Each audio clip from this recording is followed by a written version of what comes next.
Moni ndine Jackie. Mwaswera bwanji. Nkhani ya lero ikutitengera ku England. Dziko loti lolemera lapamwamba koma weather yake yachabechabe. Anthu ambiri amapezeka kuti amakonda kuyenda kupita maiko ena kukasaka weather yabwino. Kupita ka holiday kukakhala nthawi yoti kukuzizira amapita holiday dziko lotentha kenako abwererenso. Anthu odziwa oyenda. Ndiye nkhani yake siyayitali koma ngati muli ndi chakumwa tengani chakumwa ticheze. Mayi uyu dzina lake ndi Saima Khan. Saima anali kwawo kwenikweni komwe amachokera kunali ku Pakistani koma amakhala ku England ku Luton. Saima amakhala ndi mwamuna wake dzina lake Hafiz. Komanso chifukwa cha chikhalidwe chawo anthu ambiri aku ku Pakistani kapena achimwenye amakonda kukhalira pamodzi ndi banja lawo kaya chemwali awo azichimwene awo penanso makolo awo. Nde makolo ake Saima amakhala naye limodzi ku nyumba komanso amakhala ndi mphwake dzina lake Saba Khan. Saima ndi Hafizi anapeza kuti anaberekerana ana 4. Nde sizimavuta chifukwa choti nakasi makolo ake anali pakhomo pomwepo, sister wake anali pakhomo pomwepo, amadana amathandizana kulera ana aja. Pa nthawi imeneyoyo mwana amene anali wang'ono kwambiri wa Saima anali kuti wangokwana umene chaka chimodzi. Nde Saba sister wake uja mphwake amathandiza kwambiri kulera ana aja anazolowera nakasi mosamabadwa Saba anali akukhala komweko. Mu May 2016 anapezeka kuti tsiku lina Saima anapita ntchito. Amagwira ntchito ngati carer, amalera nkhalamba ina yake asamala nkhalamba. Ndi ananyamuka anapita ntchito, ana anatsala ndi Saba onse 4. Pamene makolo ake a Saima uja ndi amuna ake Hafiz ananyamuka anapita ku maliro, anapita ku mzikiti, anali achisilamu. Anthu apita ku maliro, ku nyumba kuja kwatsala Saba ndi ana. Anapezeka kuti madzulo ake Saima anabwera kuchoka ntchito. Koma adafika anapezeka kuti kunamveka maphokoso ena ake kumamveka kukuwa ku nyumba kuja. Apolisi anayitanidwa. Apolisi atayitanidwa Saba ndi amene anayankhulana nawo. Down, I literally saw her there with glass lying about around her. So I literally just ran over it. I took a scarf to cover it because I thought I was gonna, you know when you cover the wound and like stop from bleeding. And I thought, what have you done to your hand? She had glass, so I took the glass out, and there was glass everywhere. So I was just hugging it. Anapezeka kuti anayimbaso foni makolo ake ku mzikiti kuja ndi mlamu wake uja Hafiz kwa zoti bwerani kwachitika ngozi. Anthu aja kubwera anapeza dikunena kuti kwachitika ngozi. Saima ali mkolido wabaidwa ndi mpeni amuzenga pa khosipa kutsapa ngono modula mutu mkonowu wadulidwapo wabaidwa kambiri koma chitseko choti chinali cha glasi chophwanyika. Nde Saba amafotokoza nena kuti ndinali kuchipinda ndi ana ndangomva kukuwa ndabwera ndapeza zinthu zili chonchi. Ndi apo amayankhula ndi apolisi atabwera ndi paja apolisi amakhala ndi bodyguard amujambula munthu akamatani akamayankhula plus china chicho somwe chikuchitika amakhala akujambula. Iyo chomwe kuti ndapeza atatani ndachedwa mene ndimafika ndapeza ali chonchi. Nde inali scenario yoopsa kwambiri chifukwa anaphedwa mwankhanza kwambiri. Atakamwezo chipata anapeza kuti Saima uja anabaidwa ka 68 mkono wadulidwapo atatsapa kuno mudula khositi. Ndi zinezo nena kuti munthu udani wake wa mtundu wanji umene munthu angafike pompanga chipongwe chonchi. Apolisi anayang'ana pali ponse kupanja ponse chani kuti apeze china chake koma samapeza abe kuti trace yonena kuti ngati kunabwera anthu okuba anthu chani. Koma pamaoneka kuti pabedwa zinthu zina ngati ma necklace amene anavala zibangiri zomwe anavala Saima uja zinazo zabedwa palibepo sizimapezeka. Koma chifukwa choti nyumba ija inali crime scene apolisi akuyenera kuyang'ana pena paliponse adayamba kusakatula nyumba muja. Ndi anapita kuchipinda kwa Saba. Anapeza kuti kuchipinda kwa Saba kuja anapeza plastic bin bag. Mu plastic bin bag muli zovala za Saba koma zovalazo zodzadza magazi. Kuyang'anisa plastic bin bag muja akupeza so muli mpeni wa magazi okhaokha. Kuyeza magazi aja akupeza ni magazi a sister wake wabaidwa uja Saima. Apolisi zinthu zikuyenda bwanji mpamene anamutenga ndani Saba uja. Nangasinkhani yonse akufotokoza ndi Saba waimba foni polisi ndi Saba akuti wampeza komanso pa video kama ija anamujambula pa ya bodyguard mwicha anapeza kuti mpolisi wina anamfunsa kuti fajanuli ndi magazi m'manja. Ndi iye anafotokoza nena kuti napweteka fajanuli kuti mene ndimamuthamangira Saima anaswa maglasi ndi ndachekeka ndi glass. Apolisi anamutenga ngwamba kumpanga question ino sopano kuti no sitikupeza china chilichonse chokhudza wina aliyense chimene tikupeza ndiwe weka. Komanso apolisi anayang'ana video imene chamafotokoza zomwe zinachitikazo. chimene apolisi plus my psychologist amayang'ana nchonena kuti munthu umene akufotokoza bwino kwambiri zinachitika chonchi zinatani anali busy kufotokoza, koma chimene amamisa nchonena kuti samaonetsa chisoni.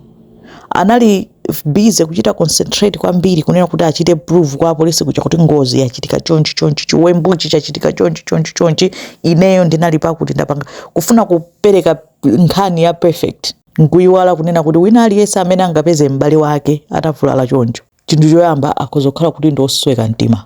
Ola fotokoze cha mtundu wanji kusweka mtima kuja kumatani kumasonyeza iye uja kusweka mtima kumasonyeza, pamene amayi aje abambo ake plus amuna ake asaimaja amachita ufula atangofika atanafula neighborhood yonse kumva kuti afula kunena kuti kwachitika zoopsa ngati chiwembu ngati chimecho, pamene yezo sezo sanatani nawo sanapange.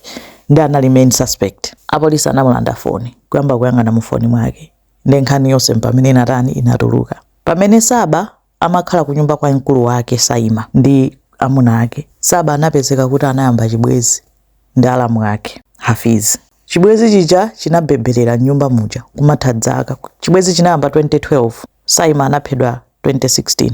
Mpakana anapezeka kuti Saima ucho mabereka ana nyumba muja nthawi yonseyo amuna ake akuchita chibwezi ndi mphwake. Amuna ake anayesera kangapo kufuna kuthetsa chibwezi chicha, koma Saba amachita kunenetsa kuti chibwezi tu iwe ndine sechingati. Nimakukonda kuposa china chilichonse pa dziko lino lapansi. Ndi akuti zinafika point yonena kuti Saba ucho anayamba kumupangira nsanje mkulu wake. Chilichonse chomwe chinali ndi mkulu wake iye amaona kuti chimayenera kukhala cha iyeyo ndi ana omwe, kumaona ngati kuti moyo uwu kuyenera kukhala moyo wanga. Chifukwa chani mkulu wanga ali nzonsezo, pamene mkulu wake samadziwa china chilichonse olokulota kuti mphwangayo angakhala apanga chani. Akamamusiyira ana amangoti ndikuwasiyana ndi anti awo, akachoka kupita ntchito awasiya nyumba osadziwa kuti mbuyo mwanthu aja kupanga chani. Samadziwa china chilichonse. Kupezeka kuti anapezeka kuti mpaka nana ampasa mimba Saba uja, koma Hafiz ananena kuti mimba yomuchotse sungasunge. Ndiye anapezeka akachosadi mimba. Ndezi mampyesa no mtima kwambiri kuti Saima ndi adzikhala ndi ana ineyo ayi kumakhala basi umakhala mtima kumangopya mtima kuwawa nthawi zonse tsiku lililonse kumamuyang'ana mkulu wake uja ndi nsanje komanso ndi nkhanza, kumaona ngati kuti sister wake ndi amene akumusokoneza iye ndi amene akuyenera kukhala ndi Hafiz uja. Anapezeka kuti zinafika nopo uyipa. Mene imafika 2016 Hafiz analata panga decide kuti ine zimene ndikupangazi ayi. Ndi mu February anamuza kuti ineyo izizi zatheratu sindikufunanso. Ndi Hafiz atanena choncho Saba anakhumudwa kwambiri mpaka nano anayamba kutsakasaka njira kuti kodi ndingatani kunena kuti Hafiz andikondenso. Anasiya ulo kumamuyang'ana Hafiz amapanga zake amampangira to ignore Saba uja. Kenako Hafiz ataona kuti izizi zitheretu uyu ndithane naye Sabayu tisamuke. Nde Hafiz anapeza nyumba ina. Sana wasamutse anthu aja poti imene inali nyumba ya iyeyo ndi Saima mkazi wake ndi ana. Ananena kuti titachoke ndi ifeyo. Sana muuze mkazi wake chifukwa chomwe achokera, anangoti ndachita decide kunena kuti ineyo ndi mkazi wanga ndi anawa tikakhale patoka. Ndi ananena kuti tisamuka posachedwa apa tapeza nyumba. Ndi atamva zimenezozo Saba anapenga kunena kuti mpaka nafuna kundisamukira kundichokera. Inali ndi proof kuti munthu udi watani walimba mtima sakundifunanso. Ndi Saba anayamba no pa internet kusaka. Kuyamba kusaka kuti njoka za poison ningazipeze kuti. Auti ufuna kugula njoka za poison. Pajatu zonse timataipa pa internet zimatsalira pomwepo. Kuti agule njoka. Kena kuyamba kuyang'ana kuti hitman okwana ndalama za 200 pounds tingapeze kuti. Ufuna kuchita hire munthu kuti amuphe Saima osampeza. Kuyang'ana anayang'ana zinthu zambiri zodabwitsa zone kuti ndingatani kuti ndiphe munthu ndisagwidwe. Ndingatani search history yake kumakhala itiyo imeneyoyo. Kenako mpaka anamva zonena kuti ku Pakistan kuli sing'anga wina wake amatha kulodza munthu, amulodzera kaya konko by remote control munthu uja afa kumene aliko. Mpaka ananjira contact sing'angayo ku Pakistan nkutumiza ndrama anamuchaja 5,000 pounds, anatumiza 5,000 pounds kunena kuti ndikufuna unewa kuti Saima afe pompano. Sing'angayo analandira ndramazo koma Saima akadali moyo samafa. Ndi amakhala desperate kukhale kutumiza ma message. Hafiz wanga sakundiyang'ana nkomwe. Mumuphe sanga ndikufuna afe posachedwa apa. Zikutenga nthawi chifukwa chani. Ma message amene woti apolisi anazipeza zonse zomwe chani mu phone. Ndi anaona kuti nthawi yakuyandikira yonena kuti Hafiz asamuke ndi Saima ndi ana.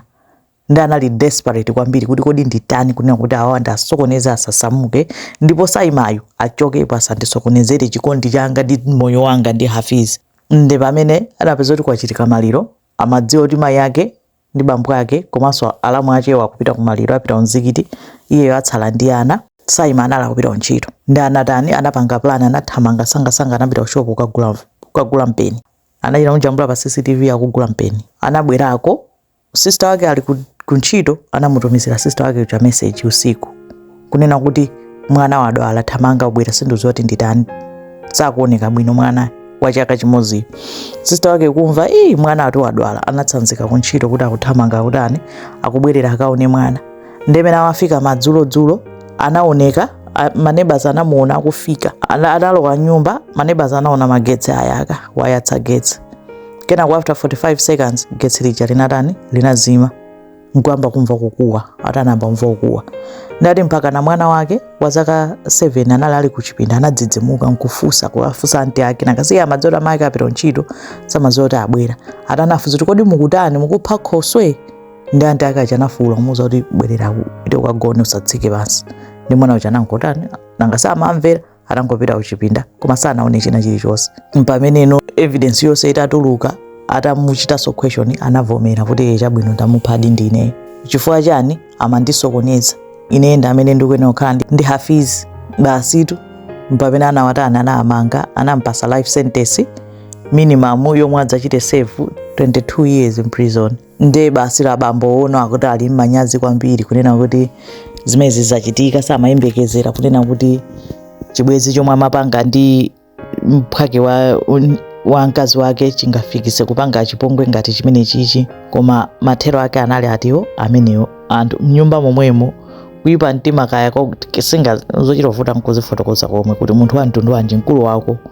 Koma anali olimba mtima inewe tingotero, chifukwa akanakhala munthu wabwinobwino sibweza kuyenda ndi mamuna wa sister wake. Imene ndi nkhani ya Saima Khan. Zikomo kwambiri.